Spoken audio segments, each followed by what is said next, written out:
ஜீ Tamil news நேயர்களுக்கு வணக்கம். இந்த வீடியோவில் நம்ம பார்க்க போகிற படம் Good Bad Ugly. Adhik Ravichandran இயக்கத்தில் அஜித்குமார் நடிப்பில் வெளியாகிருக்கிற படம். அஜித்குமார் இந்த படத்தில் ஏகேவாகவே வாழ்ந்திருக்காரு. அதை விட ஆதிக் ரவிச்சந்திரன் ஏகேவோட ஒரு பெரிய ஃபேன் பாயாக இந்த படத்தை எடுத்திருக்காருன்னு சொல்ல முடியும். அதாவது ரெஃபரன்ஸுக்கு வந்து மங்காத்தா, தீனா, வாலி போல எல்லா படத்தில் உள்ள ஒவ்வொரு சின்ன இதை எடுத்து அங்கேருந்து ஒரு லைனப் எடுத்து இந்த ஸ்டோரியை வந்து பண்ணியிருக்காருன்னு தான் சொல்ல முடியும். ஆதிக் ரவிச்சந்திரன் ரொம்ப அழகான ஸ்டோரி, அதாவது வந்து ரொம்ப ஒரு மேக்கிங் பயங்கரமாக கொடுத்துருக்காருன்னு தான் சொல்ல முடியும். ஆதிக் ரவிச்சந்திரன் ஏகே அஜித்குமார் வந்து எல்லா படத்துலையுமே வந்து ஒரு மாசாக தான் இருப்பார். இந்த படத்தில் வந்து எல்லா கேரக்டருமே வரனால ரொம்ப பயங்கர மாசாக காட்டியிருக்காங்கன்னு சொல்ல முடியும்.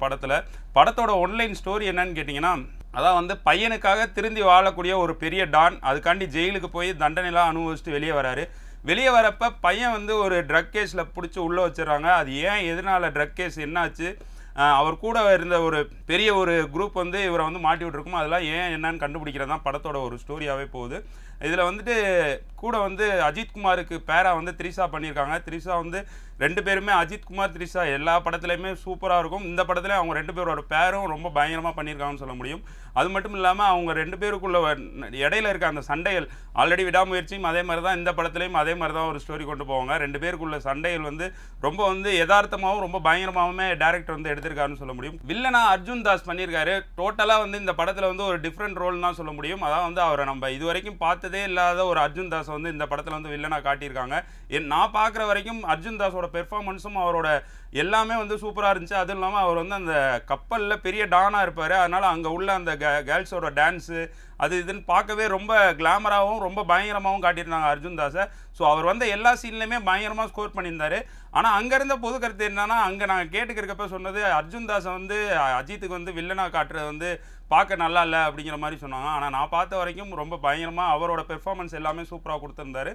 அதுக்கு ஈக்குவலாக அவங்க கூட நடிச்சிருந்த எல்லாருமே வந்து பயங்கரமாக பண்ணியிருந்தாங்க. அர்ஜுன் தாஸுக்கு வந்து ரெண்டு கேரக்டர், ரெண்டு டபுள் ரோல் பண்ணியிருப்பாங்க. ஸோ வந்து அதனால் அர்ஜுன் தாஸ் பயங்கரமாக அதில் வந்து ஸ்கோர் பண்ணியிருக்காருன்னு தான் சொல்லணும். அது மட்டும் இல்லாமல் ஜிவி பிரகாஷ் மியூசிக் எப்பயுமே அவர் வந்து தனியாக கொடுப்பாரு. இந்த படத்தில் வந்துட்டு ஒரு 2-3 சாங் வந்து சூப்பராக கொடுத்துருக்கிறாரு. அதில் வந்து அந்த ஒரு ரவுடி சாங் வந்து ரொம்ப அதுதான் பேக்ரவுண்ட் பிஜிஎம்மாகவும் வந்து ஃபுல்லாக இது பண்ணியிருப்பாங்க.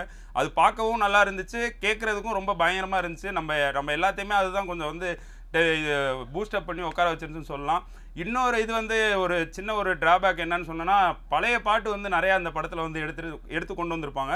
அது வந்து ஒவ்வொரு படத்தில் ஏதாவது ஒரு பாட்டு வச்சுருந்தா அது கொஞ்சம் என்டர்டெயின்மெண்ட்டாகவும் அது வந்து நம்ம மைண்டில் ஓடிக்கிட்டே இருக்கும். இந்த படத்துக்கு போயிட்டு வந்தீங்கன்னா கிட்டத்தட்ட ஒரு 4-5 பாட்டு, அது எல்லா பாட்டுக்கும் அர்ஜுன் தாஸ் பயங்கரமாக டான்ஸு, இந்த ஆடலும் பாடலும் சாங்லாம் கொண்டு வந்து இடையில வச்சுருப்பாங்க. அதெல்லாம் கொஞ்சம் அங்கங்கே டிசப்பாயிண்டட் ஆச்சு. ஆனால் மற்றபடி படம் வந்து ரொம்ப ஃபாஸ்ட்டாக அருமையாக எடுத்திருக்காருன்னு சொல்ல முடியும். ஆதிக் ரவிச்சந்திரன் வந்து மார்க் ஆண்டனியில் வந்து பயங்கரமான ஹிட்டு கொடுத்துருந்தாரு. அங்கே வந்து பார்த்தீங்கன்னா விஷாலுக்கு வந்து ஒரு அனோண்டா லாஸ்ட்டில் வந்து ஒரு பயங்கரமான ஒரு கன்று வெளியே வர சீன் வந்து வச்சுருப்பாங்க. அது வந்து தேட்டர்லையும் சரி அதுக்கப்புறமும் சரி அந்த சீன் வந்து ரொம்ப வந்து எல்லாருமே பாராட்டினாங்க, பயங்கரமாக இருந்துச்சு பார்க்க அப்படிங்கிற மாதிரி. அதே மாதிரி இந்த படத்தில் அஜித்குமாருக்கு வந்து கார் கரெக்டாக, ஏன்னா அவர் கார் தான் பயங்கரமாக ஓட்டுவாருன்னு சொல்லி இந்த கார்லேருந்து கன்று வந்து ஓப்பன் ஆகிற சீன் ஒன்று இருக்கும். அது பார்க்கவும் அவ்வளோ அருமையாக இருந்துச்சு. அந்த கார்லேருந்து ஒவ்வொரு கன்னும் ஓப்பன் ஆகிற சீனை காட்டியிருந்தது வந்து ரொம்ப பயங்கரமாக மேக் பண்ணியிருந்தாங்கன்னு சொல்ல முடியும். அந்த ஃபைட் சீனுமாக இருக்கட்டும் ஃபுல்லாகவே ஃபாரினில் எடுத்திருந்தாங்க நிறையா சீன். ஏன்னா அஜித் வந்து பெரிய டான், அதான் வந்து ஃபாரின்லேயும் சரி மும்பையிலையும் சரி பயங்கரமான ஒரு டான். அது மட்டும் இல்லாமல் கதை அங்கங்கே கொண்டு போயிருப்பாங்க. ஏன்னா தீனாவில் வந்து மதுரையில் நடக்கிற சம்பவம், அங்கேருந்து இவர் வந்து பாம்பேக்கு வரதாகவும் அதுதான் அந்த தீனாவோட கேரக்டர் வந்து கொண்டு வந்திருப்பாங்க. அதெல்லாம் வந்து பார்க்குற அஜித் ஃபேன்ஸ் எல்லாருமே வந்து கொண்டாடுவாங்கன்னு தான் சொல்ல முடியும். ஏன்னா ஒவ்வொரு கேரக்டரையுமே ஆதிக் ரவிச்சந்திரன் ரொம்ப அதாவது பர்டிகுலராக காஸ்டியூம்லேருந்து ஹேர் ஸ்டைல்லேருந்து எல்லாமே பக்காவாக பார்த்து பண்ணியிருக்காங்கன்னு சொல்ல முடியும். ஏன்னா ஒவ்வொரு ஃப்ரேம்லையும் நான் அஜித்தை வந்து பயங்கரமாக ரசித்து பார்த்தேன். ஏன்னா வந்து அந்த ஒயிட்டு ஹேரு ஒயிட்டு தாடியில் வந்துட்டு அப்படியே சும்மா மிரள விட்டுருக்காருன்னு தான் சொல்ல முடியும். அந்தளவுக்கு ரொம்ப ஒர்த்தபுளாக வந்து காட்டியிருக்கிறாரு. அதனால அஜித் ஃபேன்ஸ் வந்து இந்த படத்தை பயங்கரமாக கொண்டாடுவாங்கன்னு தான் சொல்ல முடியும். மற்றபடி காமன் ஆடியன்ஸ் என்ன சொல்லுவாங்கன்னா, இது ரொம்ப நேரம் ட்ராவல் ஆகிற மாதிரி இருக்குது. ஏன்னா பில்டப் ஷாட் வந்து கொடுத்துக்கிட்டே இருக்கிறாங்க. அஜித்குமாருக்கு வந்துட்டு buildup shot full and full buildup shot தான். அது வந்து ஒரு சீனே வந்து நமக்கு வந்து ரொம்ப நேரம் எடுக்கிற மாதிரி இருக்குது. ஸோ வந்து அது வந்து கொஞ்சம் என்ன சொல்கிறதுனா டைம் ரொம்ப நேரம் ஆன மாதிரி லேகாக இருந்த மாதிரி தெரிஞ்சு. மற்றபடி படம் வந்து ரொம்ப பயங்கரமாக வந்திருக்கு. அஜித் ஃபேன்ஸ்லாம் எல்லாருக்குமே இது வந்து பயங்கரமான ஒரு கொண்டாட்டமாக இருக்க போகுது. ஜிபிஓ படத்தில் வந்து ஜிபியூக்கு வந்து அஜித் சார் வந்து சொல்லியிருப்பாரு காட் பிளஸ் யூன்னு.